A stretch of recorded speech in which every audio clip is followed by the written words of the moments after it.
Welcome to The Right Focus, a podcast for writers, newbies, and veterans, and everyone in between.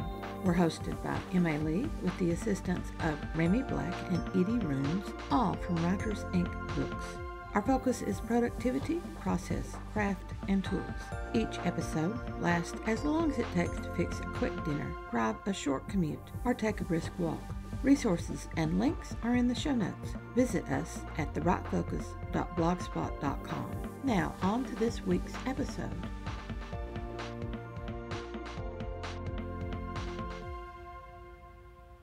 It's the second from last episode in the Discovering Characters series, and we've reached the third of our 3 sliding scales that reveal character growth or decline. Today we do transitions. All of these, progressions, transgressions, and transitions, develop a character as they move through certain stages. We can take them all the way through the stages during the course of a novel, or we can highlight maybe the progression from one stage to the next, the decline, growth, deepening of evil, or climbing out of an evil. With transitions, we see how outward circumstances can cause growth even when our hearts and minds may have intended to avoid any transformation. And that's the key. We often are pushed into our transformations in ways that we never anticipated. And so it is for our characters.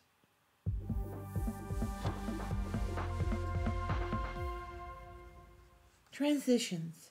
People can become stuck in a progressive or a transgressive scale and never move beyond a certain point.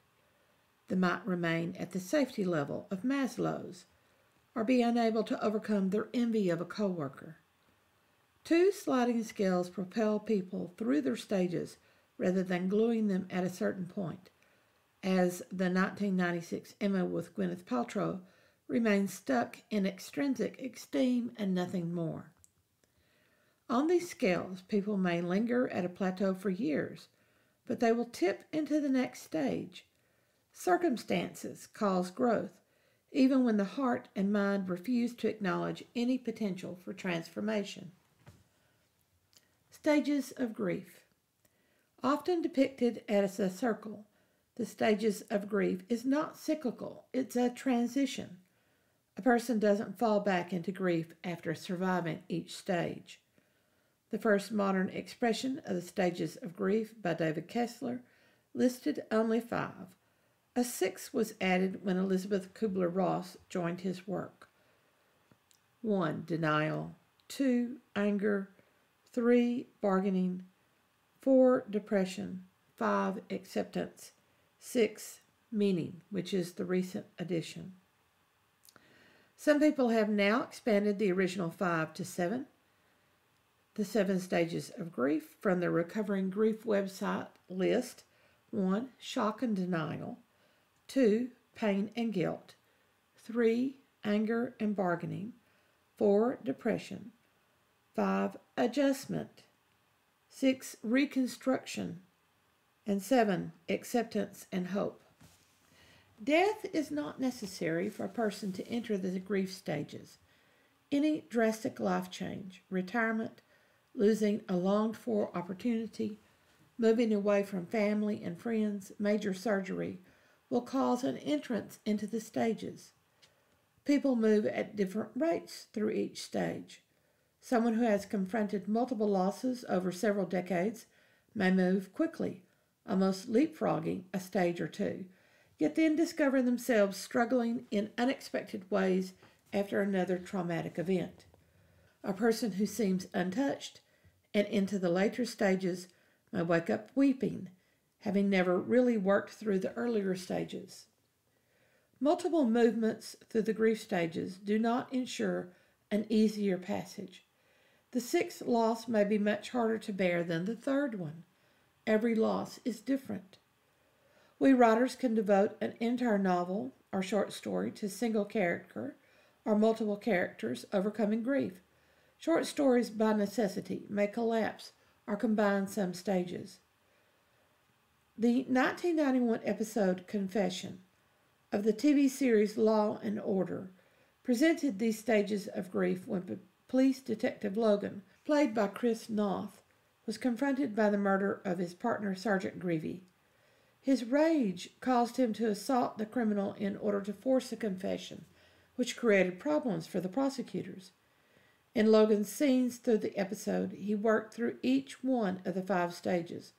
The last scene of all shows him in a counseling session acknowledging the final acceptance stage. 5 psychological stages to maturity. In our lives, we age, but we may not mature, a careful distinction that writers have to remember. Our 5 physical age stages, infancy to age, may coincide with mental age stages, although some people never achieve all 5. Infancy and identity is the first stage, learning who I am, my close group and larger group, my name and places within my group. Pay attention to young babies in large social groups. For weeks, a baby will happily go into the arms of anyone who is willing to hold him. Then one week, baby will scream with fear when he is handed off to someone he sees only on Sundays. Baby has identified his close family group, and the Sunday-only person does not belong to that group. Baby cries to protest this stranger. Baby will gradually learn his name, Mama and Dada and more, especially the name for the soft cuddly that goes to bed with him every night. Teenagers revert to identity when they are transplanted from a known environment and dropped into a completely different one. Teenagers also assume different masks, playing with different identities. If allowed to explore without antagonism feeding their need for attention, they will return to the comfortable known identity. If their exploration is met with antagonism, their natural attention-seeking behavior will root them in the most conflict-ridden mask. They will glory in it as an act of rebellion. Young adults may attempt to recreate who they are when they journey to far university campuses. They will experiment, especially if they had no opportunity in their teen years. Sometimes their recreation enables them to cast off destructive patterns of behavior.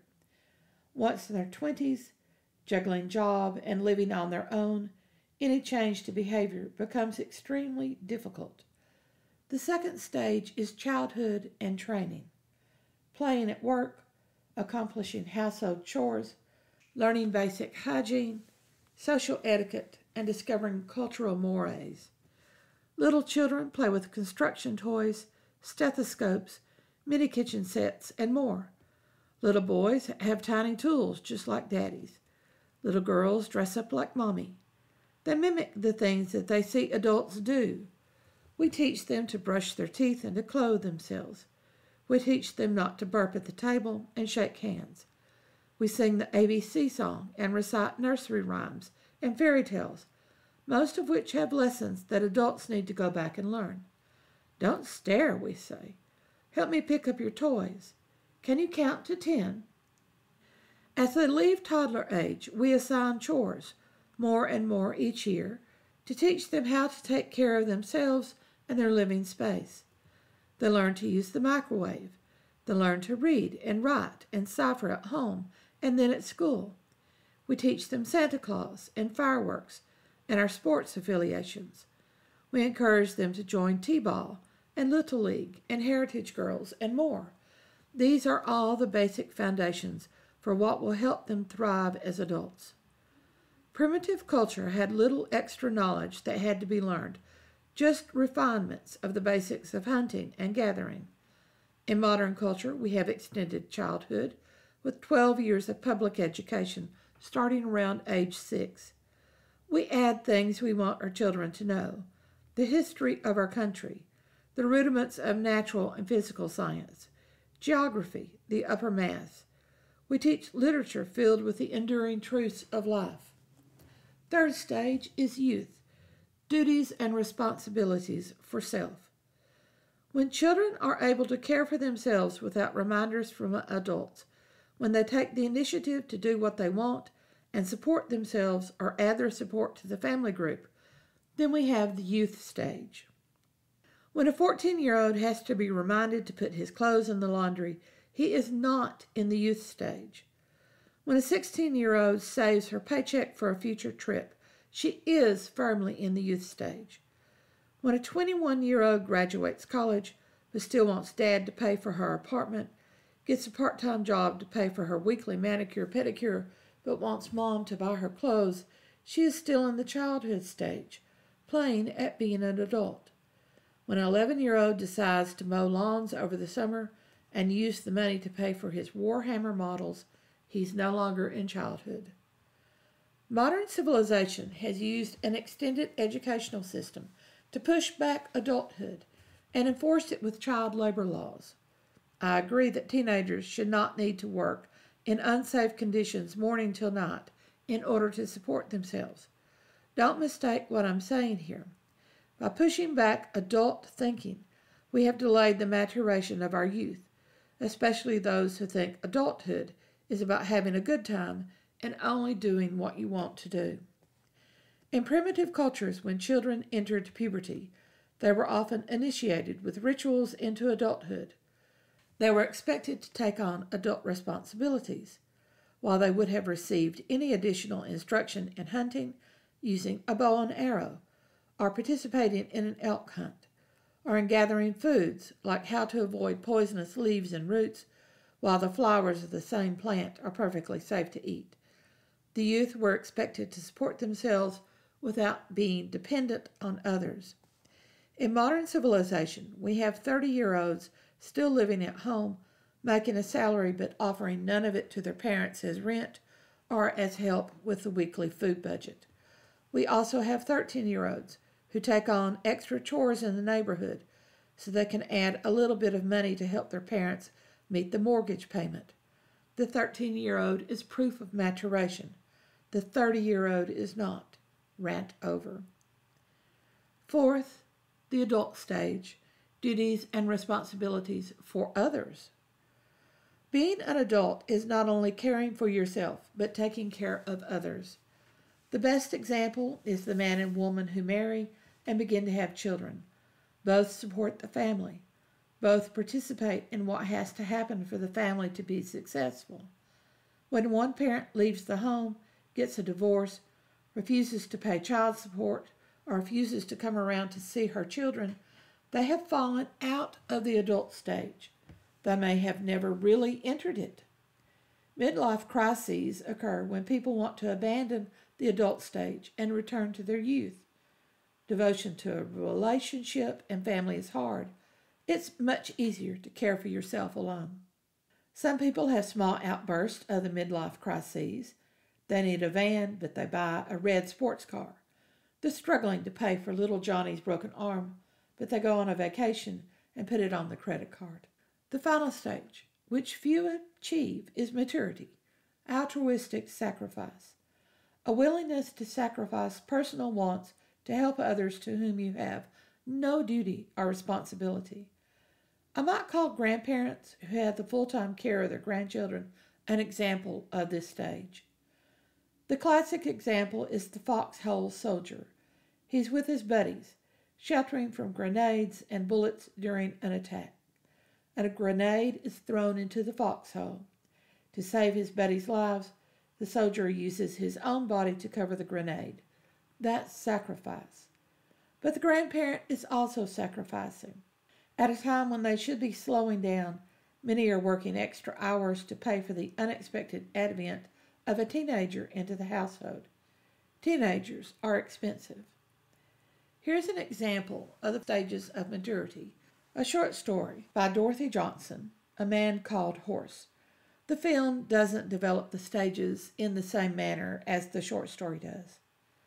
Johnson opens her story with an unnamed young man of great wealth and high position who is dissatisfied with his life in Boston.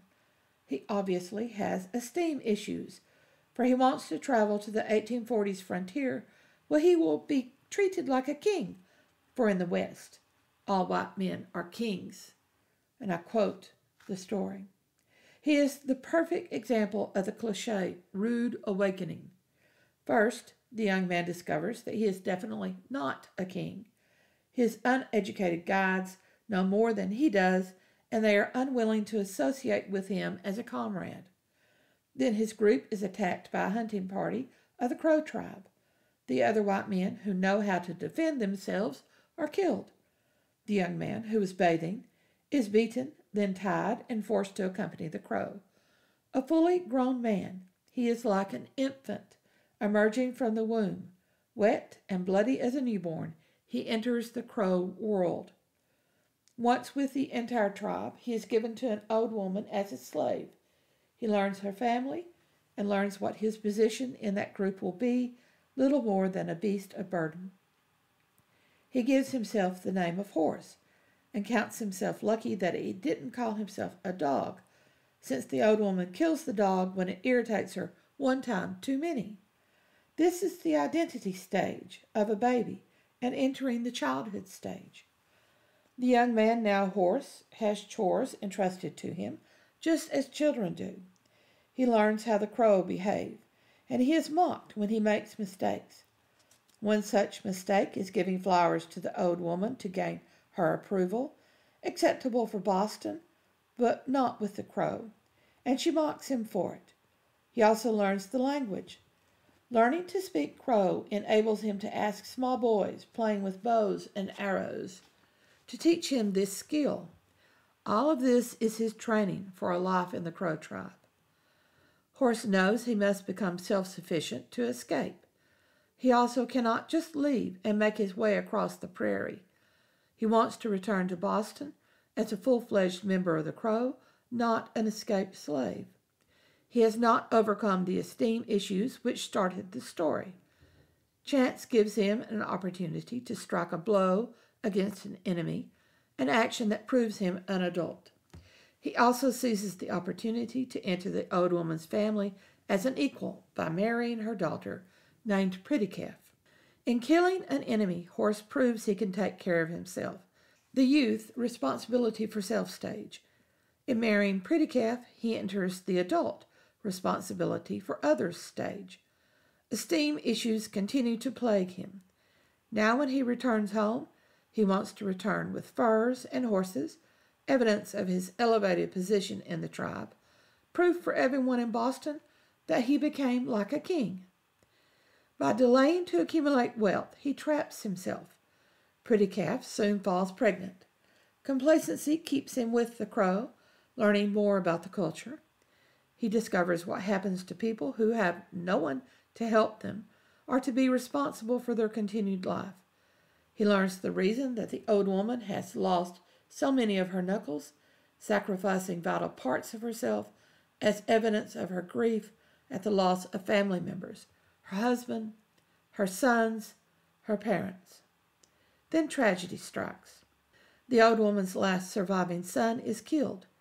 The grieving women give away all of Horse's accumulated possessions, returning him to pauper and enraging him.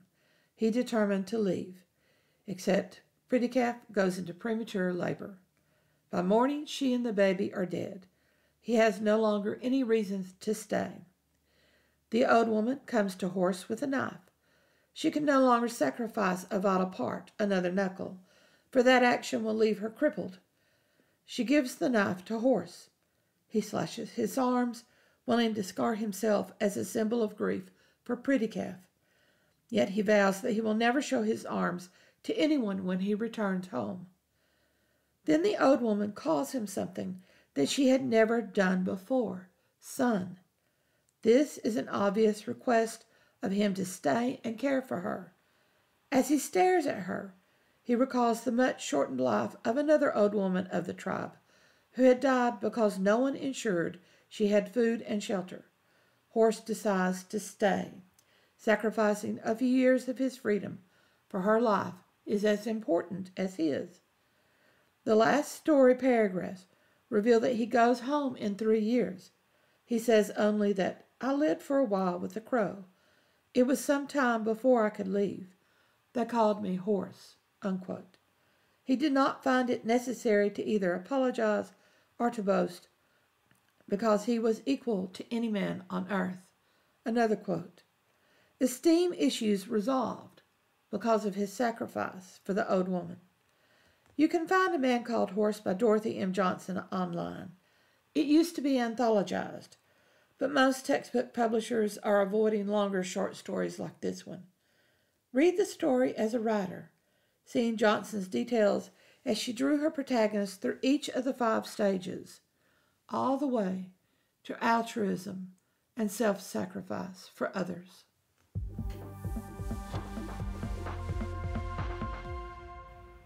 The Right Focus is currently in the series all about characters, from building and presenting a character to relationships, leadership styles, team roles, and special touches for characters. Avoid creating characters who are stereotypes. Reveal their public and private interiors. Focus on couples, mentors, enemies, and much, much more. The information comes from M.A. Lee's guidebook, Discovering Characters, part of the Discovering series on the writing craft. Link to the guidebooks are in the show notes. Thanks for listening to The Right Focus, a podcast for writers at all levels, hosted by M.A. Lee from Writers Inc. Books, assisted by Remy Black and Edie Runes. Our focus is productivity, process, craft, and tools. Music is licensed through Audio Jungle, called Background Music Loop. Its creator is Alexander Polishchuk, known on Audio Jungle as Plastic 3. The music comes in different iterations.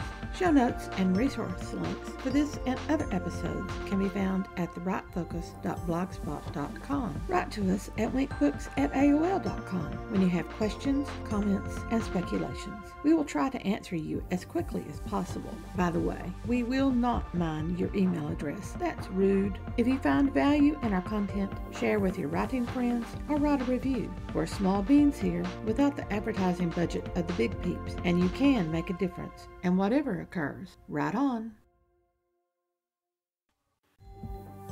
Welcome to The Right Focus, a podcast for writers.